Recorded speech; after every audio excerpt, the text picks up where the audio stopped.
ನಮ್ಮಲ್ಲಿ ಎಷ್ಟೋ ಜನರಿಗೆ ಬೆಳಗ್ಗೆ ಎದ್ದ ತಕ್ಷಣ ಒಂದ್ರೀತಿ ಸುಸ್ತು, ದಿನವಿಡೀ ಚೈತನ್ಯವೇ ಇಲ್ಲದ ಹಾಗೆ ಅನ್ಸುತ್ತೆ. ಕಾಫಿ ಕುಡಿದ್ರೆ ಮಾತ್ರ ದಿನ ಶುರುವಾಗೋದು ಅನ್ನೋ ಸ್ಥಿತಿ ಯಾಕೆ ಹೀಗೆ? ನಮಗೆ ವಯಸ್ಸಾದಂತೆ ನಮ್ಮ ಶಕ್ತಿ ಯಾಕೆ ಕಡಿಮೆ ಆಗುತ್ತೆ? ಹೌದು. ಈ ಎಲ್ಲ ಪ್ರಶ್ನೆಗಳಿಗೆ ಉತ್ತರ ನಮ್ಮ ದೇಹದೊಳಗೇ ಇದೆ.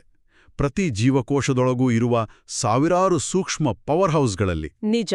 ಇವತ್ತು ನಾವು ಮಾತಾಡೋಕೆ ಹೊರಟಿರೋದೇ ಈ ಸಣ್ಣ ಆದ್ರೆ ಅತಿ ಶಕ್ತಿಶಾಲಿ ಅಂಗಗಳ ಬಗ್ಗೆ, ಮೈಟೊಕಾಂಡ್ರಿಯಾ.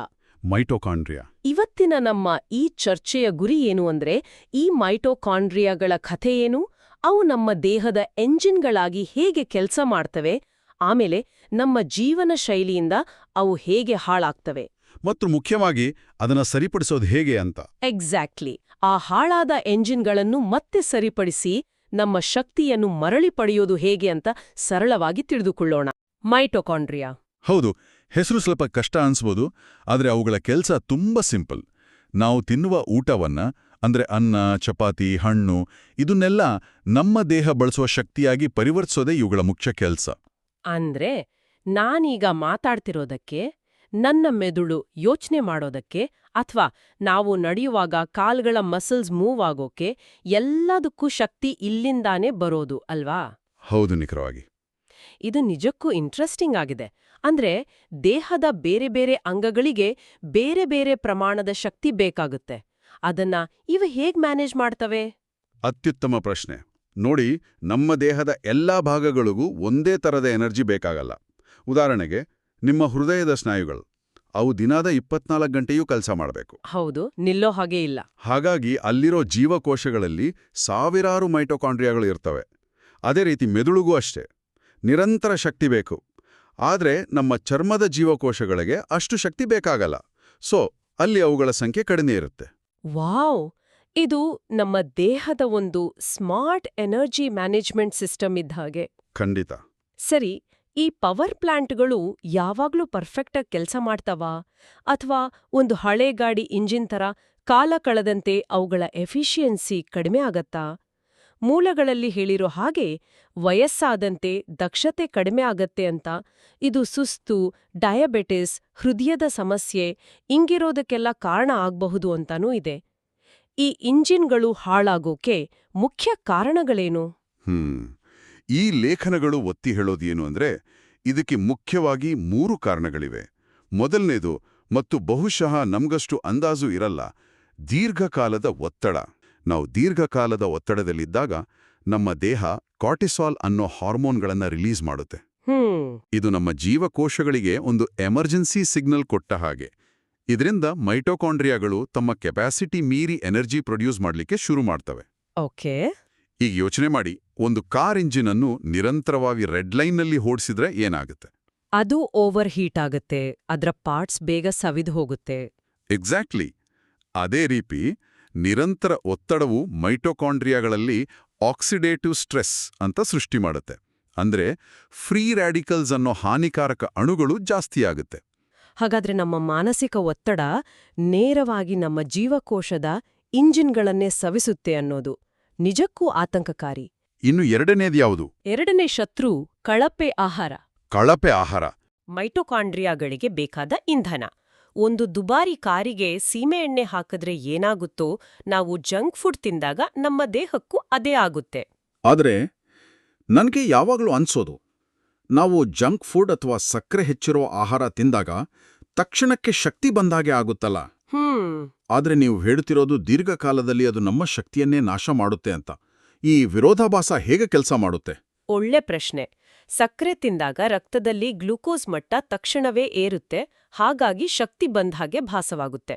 ಆದ್ರೆ ಸಂಸ್ಕರಿಸಿದ ಆಹಾರ, ಅಧಿಕ ಸಕ್ಕರೆ, ಕಳಪೆ ಕೊಬ್ಬು ಇರುವ ಆಹಾರವನ್ನು ಮೈಟೊಕಾಂಡ್ರಿಯಾಗಳು ಶಕ್ತಿಯನ್ನಾಗಿ ಪರಿವರ್ತಿಸುವಾಗ ಈ ಪ್ರಕ್ರಿಯೆಯಲ್ಲಿ ಬಹಳಷ್ಟು ಫ್ರೀ ರ್ಯಾಡಿಕಲ್ಸ್ ಎಂಬ ಹಾನಿಕಾರಕ ಅಣುಗಳು ಬಿಡುಗಡೆಯಾಗುತ್ತವೆ. ಈ ಫ್ರೀ ರ್ಯಾಡಿಕಲ್ಸ್ ಅಂದ್ರೆ ಏನು? ಅವುಗಳನ್ನ ಚಿಕ್ಕ ಬೆಂಕಿಯ ಕಿಡಿಗಳು ಅಂತ ಅಂದುಕೊಳ್ಳಿ.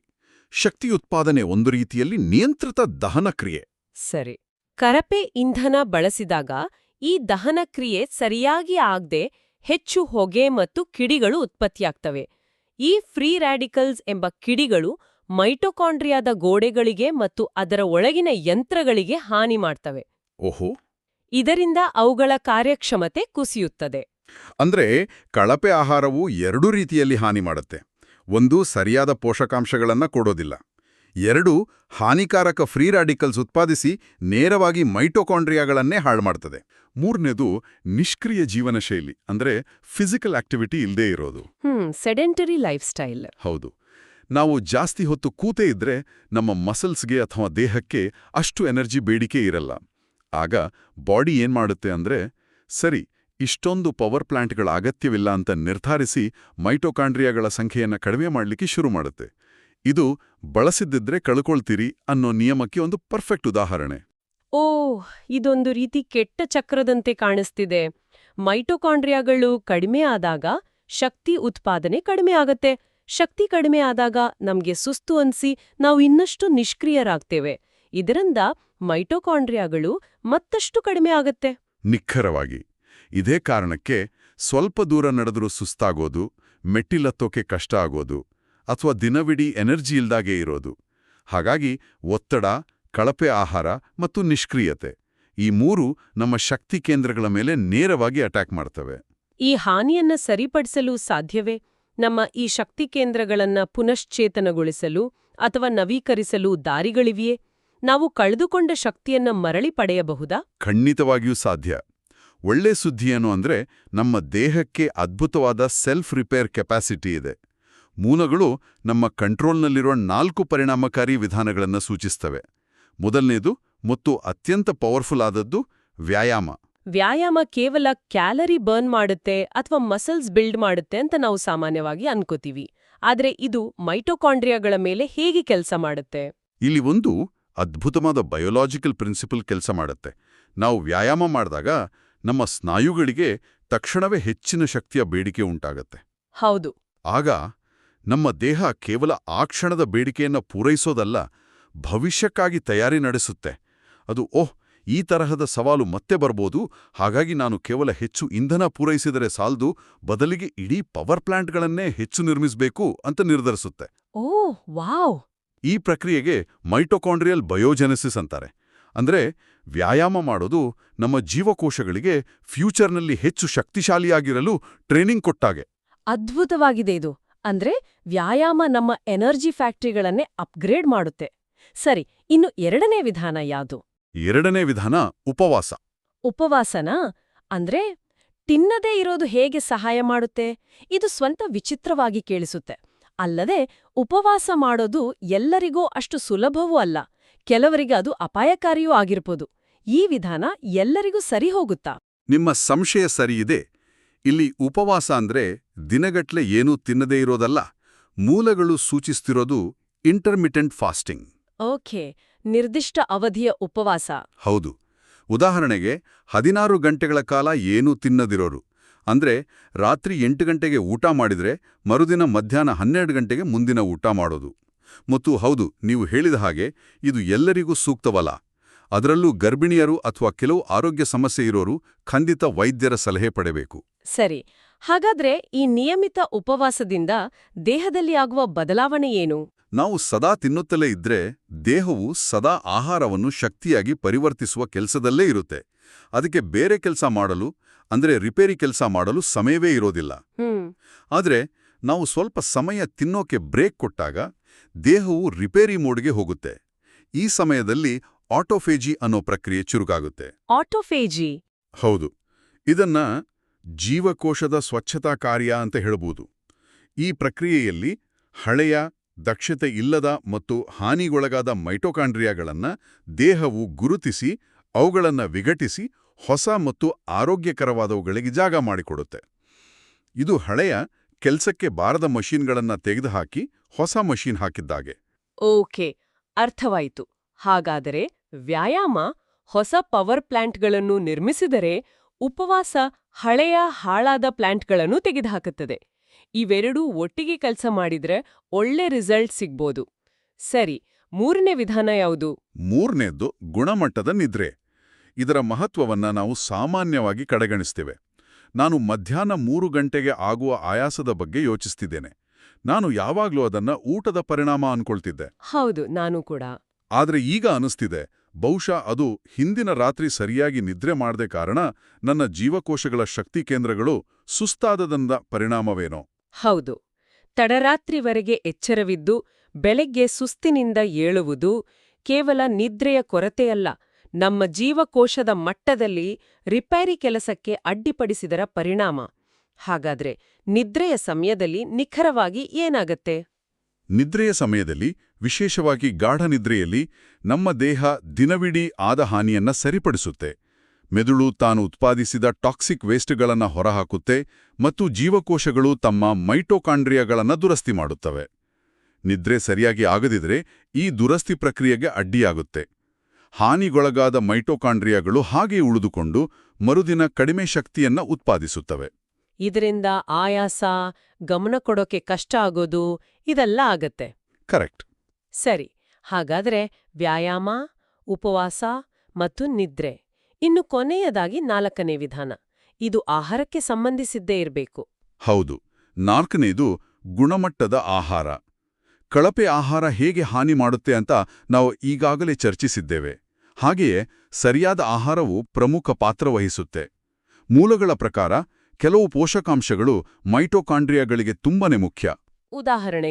ಉದಾಹರಣೆಗೆ ಕಿತ್ತಳೆಯಂತಹ ಹಣ್ಣುಗಳಿಂದ ಸಿಗುವ ವಿಟಮಿನ್ ಸಿ ಒಂದು ಆಂಟಿ ಆಕ್ಸಿಡೆಂಟ್ ಆಗಿ ಕೆಲಸ ಮಾಡಿ ಫ್ರೀ ರ್ಯಾಡಿಕಲ್ಗಳಿಂದಾಗುವ ಹಾನಿಯಿಂದ ರಕ್ಷಿಸುತ್ತೆ. ಬಾಳೆಹಣ್ಣು, ಹಸಿರು ತರಕಾರಿಗಳಿಂದ ಸಿಗುವ ಮೆಗ್ನೀಷಿಯಂ ಶಕ್ತಿ ಉತ್ಪಾದಿಸುವ ರಾಸಾಯನಿಕ ಪ್ರಕ್ರಿಯೆಯಲ್ಲಿ ಒಂದು ಪ್ರಮುಖ ಗೇರ್ನಂತೆ ಕೆಲಸ ಮಾಡುತ್ತೆ. ಓಕೆ. ಸೂರ್ಯನ ಬೆಳಕಿನಿಂದ ಸಿಗುವ ವಿಟಮಿನ್ ಡಿ ಮೈಟೊಕಾಂಡ್ರಿಯಾದ ಕಾರ್ಯವನ್ನು ಕಾಪಾಡಿಕೊಳ್ಳಲು ಸಹಾಯ ಮಾಡುತ್ತೆ. ಹಾಗಾಗಿ ಸಕ್ಕರೆ ಮತ್ತು ಸಂಸ್ಕರಿಸಿದ ಆಹಾರಗಳನ್ನು ತಪ್ಪಿಸಿ ಪೋಷಕಾಂಶಯುಕ್ತ ಆಹಾರ ಸೇವಿಸುವುದು ನಮ್ಮ ಇಂಜಿನ್ಗಳಿಗೆ ಉತ್ತಮ ಗುಣಮಟ್ಟದ ಇಂಧನ ನೀಡಿದಂತೆ. ಹಾಗಾದರೆ ಇಂದಿನ ಚರ್ಚೆಯಿಂದ ಸ್ಪಷ್ಟವಾಗುವುದೇನೆಂದರೆ, ಮೈಟೊಕಾಂಡ್ರಿಯಾ ನಮ್ಮ ದೇಹದ ಶಕ್ತಿ ಉತ್ಪಾದನೆಯ ಮೂಲಾಧಾರ. ನಮ್ಮ ಜೀವನ ಶೈಲಿಯ ಆಯ್ಕೆಗಳಾದ ಒತ್ತಡ, ಆಹಾರ, ವ್ಯಾಯಾಮದ ಕೊರತೆ ಮತ್ತು ನಿದ್ರೆಯ ಅಭಾವ ಇವೆಲ್ಲವೂ ನೇರವಾಗಿ ಅವುಗಳನ್ನು ಹಾನಿಗೊಳಿಸಬಹುದು. ಆದರೆ ಅದೇ ಸಮಯದಲ್ಲಿ ವ್ಯಾಯಾಮ, ನಿಯಮಿತ ಉಪವಾಸ, ಉತ್ತಮ ನಿದ್ರೆ ಮತ್ತು ಗುಣಮಟ್ಟದ ಆಹಾರದ ಮೂಲಕ ನಾವು ಅವುಗಳನ್ನು ಪುನಶ್ಚೇತನಗೊಳಿಸಬಹುದು ಮತ್ತು ಬಲಪಡಿಸಬಹುದು. ಹೌದು.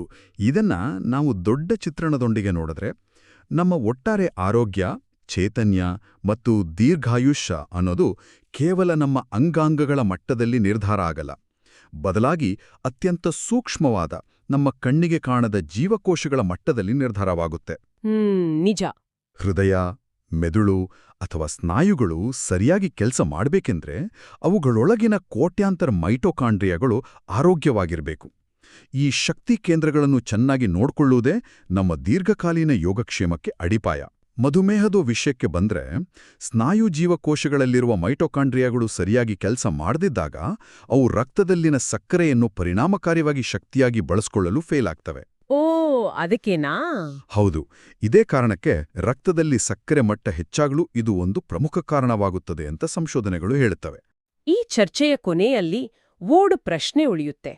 ನಮ್ಮ ಆಧುನಿಕ ಜೀವನ ಶೈಲಿ ಇದೆಯಲ್ಲ, ಅಂದ್ರೆ ನಿರಂತರ ಒತ್ತಡ, ಸುಲಭವಾಗಿ ಸಿಗುವ ಪ್ರಾಸೆಸ್ಡ್ ಫುಡ್ ಮತ್ತು ಗಂಟೆಗಂಟ್ಲೆ ಕೂತು ಕೆಲಸ ಮಾಡುವ ಪದ್ಧತಿ, ಇದೆಲ್ಲ ನಮ್ಮ ತಿಳಿಯದೆಯೇ ನಮ್ಮ ದೇಹದ ಈ ಅತ್ಯಂತ ಸೂಕ್ಷ್ಮವಾದ ಜೈವಿಕ ಯಂತ್ರಗಳ ಮೇಲೆ ನಿರಂತರವಾಗಿ ಎಷ್ಟು ಒತ್ತಡವನ್ನು ಹೇರುತ್ತಿರಬಹುದು.